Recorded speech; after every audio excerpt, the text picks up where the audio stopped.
Most highest IMDb ratings Tamil movies part 13. 2003ல Bala சாரோடைய வேற level return and டைரக்ஷன்ல விக்ரம், சூர்யா, லைலா, சங்கீதா, கருணாஸ், மனோபாலன்லாம் நடிச்சு ஒரு ஆக்ஷன் கிரைம் டிராமா பிலிமா ரிலீஸ் ஆகி IMDbல 8.3 ரேட்டிங்ஸ் வாங்கின மூவி தான் பிதாமகன். நீ உருட்டுமா, உன் நல்ல மனசுக்கு நீ தான் ஜெயிப்ப. அதான் சொல்லிட்டார்ல, உருட்டு.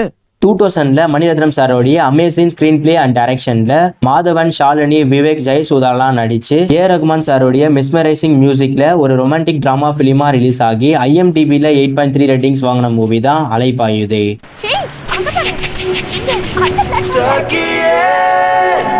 1989ல கமல் சார் அண்ட் கிரைசி மோகன் சாரோடைய ஸ்கிரீன் பிளேலையும் சிங்கீதம் சீனிவாச சாரோடைய டைரக்ஷன்ல கமல்ஹாசன், ஜெய்சங்கர், நாகேஷ், கௌதமிலாம் நடிச்சு ஒரு மசாலா பிலிமா ரிலீஸ் ஆகி IMDbல 8.3 ரேட்டிங்ஸ் வாங்கின மூவி தான் அபூர்வ சகோதரர்கள்.